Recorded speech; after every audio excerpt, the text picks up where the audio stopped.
Halo, apa kabar pemirsa? Salam dari Jakarta, kembali hadir menjumpai Anda bersama saya Wardahnia.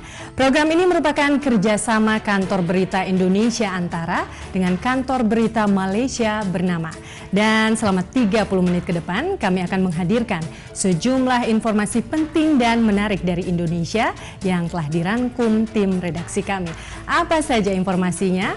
Inilah Salam dari Jakarta selengkapnya.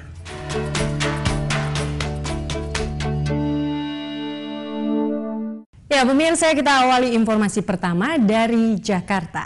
Komisi Pemilihan Umum mengumumkan laporan harta kekayaan penyelenggara negara atau LHKPN. Dalam pengumuman tersebut, harta kekayaan terbanyak dimiliki oleh Prabowo Subianto dan paling sedikit dimiliki oleh Joko Widodo. Berikut total harta kekayaan pasangan calon presiden dan calon wakil presiden 2014.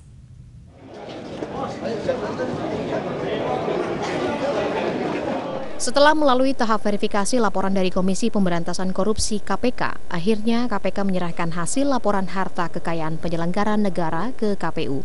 KPU pun langsung mengumumkan hasil laporan tersebut pada Selasa siang 1 Juli 2014. Berdasarkan hasil verifikasi KPK, Prabowo Subianto memiliki harta kekayaan terbanyak dengan 2 kriteria, yaitu harta tidak bergerak dan bergerak. Total sebesar 1.670.392.580.402 rupiah dan 7.503.134 dolar Amerika Serikat.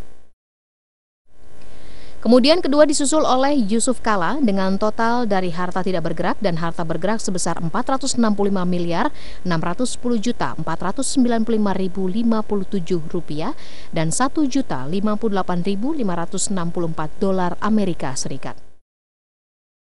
Ketiga dimiliki oleh Hatta Rajasa dengan total keseluruhan harta sebesar 30.203.4.920.584 rupiah dan 75.092 dolar Amerika Serikat.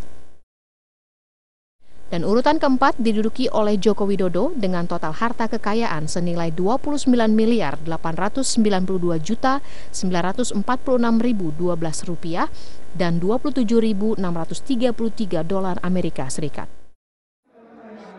Pemeriksaan harta kekayaan tersebut dilakukan secara uji petik sesuai dengan yang ditetapkan KPK.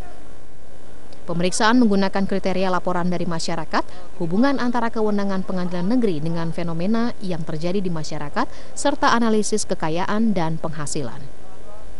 Dari Jakarta, Wuristianingsih, Erwin Andreas, Kantor Berita Antara, mewartakan.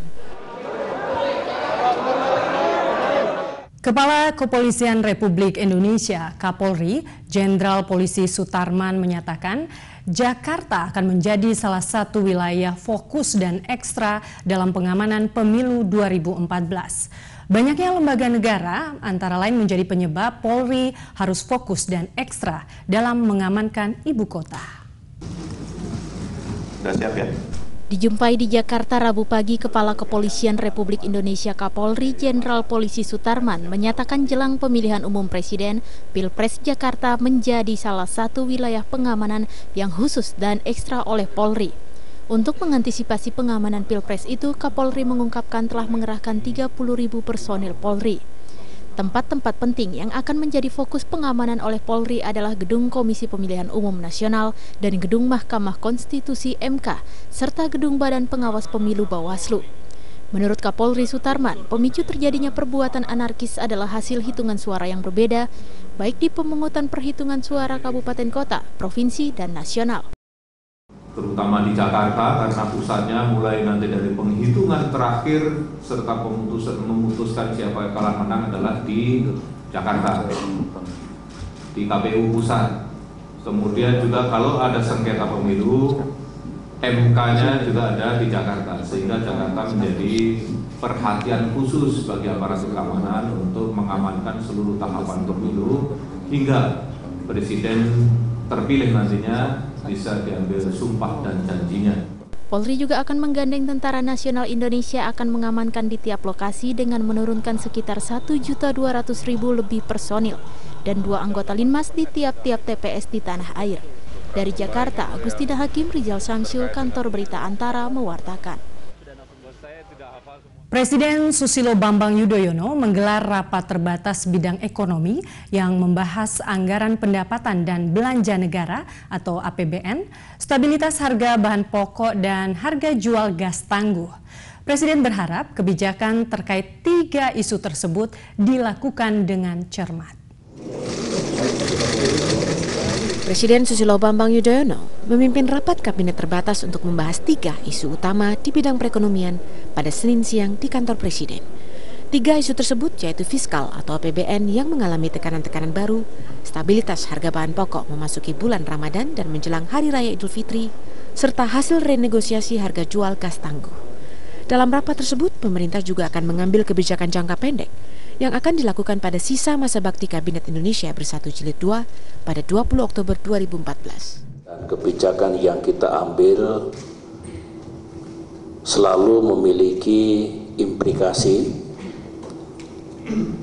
di masa depan. Oleh karena itu, tetap pengambilan keputusan dan penetapan kebijakan kita harus cermat, memperhitungkan segala aspek sehingga tidak akan menjadi bom waktu bagi pemerintahan yang akan datang. Dalam ratas ini, Menko Bidang Perekonomian Khairul Tanjung memimpin presentasi perkembangan perekonomian terkini. Hadir pula Menteri SDM Jero Wacik, Kepala Bappenas Armida Ali Syabana, Menteri Perindustrian MS Hidayat, Menteri BUMN Dahlan Iskan, Wakil Menteri Perdagangan Bayu Krisnamurti, dan sejumlah menteri lainnya. Dari Jakarta, Graciasi Menjuntak, Ahmad Murzaki, Kantor Berita Antara, mewartakan. Pemirsa, para pemimpin lembaga negara akan menggelar pertemuan pada 7 Juli mendatang untuk memastikan jalannya pemilihan presiden secara damai. Sebelum menggelar pertemuan penting itu, Menteri Koordinator Politik, Hukum dan Keamanan serta Menteri Dalam Negeri menemui pimpinan Majelis Permusyawaratan Rakyat untuk berkoordinasi lebih lanjut.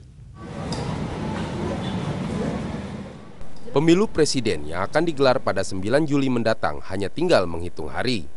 Untuk menjaga penyelenggaraan pemilu presiden berjalan kondusif, MPR akan menggelar pertemuan antara kepala lembaga negara, termasuk dengan presiden.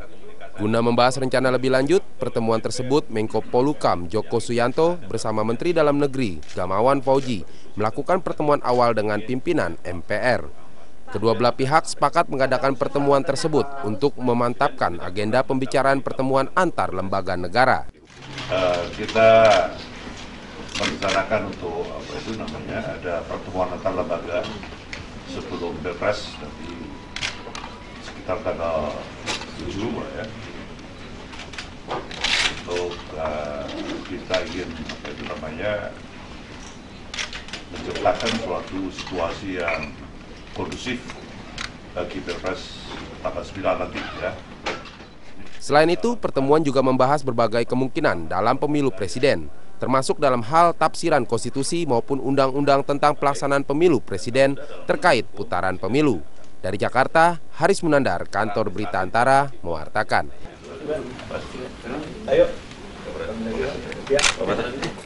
Beralih ke informasi lainnya, Presiden Susilo Bambang Yudhoyono melantik 453 perwira remaja atau PAJA dalam upacara Praspa atau Prasetya Perwira TNI Kamis pagi. Upacara pelantikan berlangsung di lapangan Dirgantara Akademi Angkatan Udara atau AAU Daerah Istimewa Yogyakarta. Sudah diatur kemarin ya. Sebanyak 453 calon perwira remaja (Capaja) Kamis dilantik oleh Presiden Susilo Bambang Yudhoyono di lapangan Dirgantara Akademi Angkatan Udara, Yogyakarta. Mereka terdiri dari 249 perwira Akmil, 99 perwira Akademi Angkatan Laut (AAL), dan 105 perwira Akademi Angkatan Udara (AAU). Para perwira yang dilantik ini nantinya selain memperoleh pangkat Letnan II atau Letda, juga akan memperoleh gelar Sarjana Sains Terapan Pertahanan atau SSTHAN setelah menempuh pendidikan 4 tahun. Pada upacara Praspa Prasetya Perwira ini, TNI meluluskan 3 perwira remaja terbaiknya. Mereka adalah Letda Infranti Tegar Aji Widyawardana, Letda Laut P. Egistia Pranda, dan Letda Lek Chandra Ari Wijaya. Dalam pidato sambutannya, Presiden Susilo Bambang Yudhoyono meminta agar TNI mampu melakukan operasi selain perang, prajurit yang mampu menguasai teknologi, dan mampu menjaga keutuhan wilayah NKRI tanpa menjadi tentara yang agresif. Kita ingin menjadikan TNI sebagai kekuatan pertahanan negara yang handal. Tentara kita harus terlatih dalam menggunakan senjata dan peralatan militer, terlatih bermanuver dengan taktik secara baik, terdidik dalam ilmu pengetahuan dan teknologi, dan dipersenjatai dengan alutsista yang makin canggih. Terdapat perubahan mengenai lokasi pelantikan perwira remaja lulusan TNI ini, karena sejak tahun 1984 hingga 2003, pelantikan dan penganugerahan Adi Makayasa dilakukan di Istana Negara. Namun mulai tahun 2004, pelantikan akan dilaksanakan secara bergantian di Akmil, AAL, dan AAU. Dari Yogyakarta, Victorianus, Kantor Berita Antara, mewartakan. Pemirsa, seorang anak diketahui menderita hidrosefalus. Bagaimana informasi selengkapnya? Nantikan usai jeda pariwara berikut ini. Tetaplah di Salam dari Jakarta.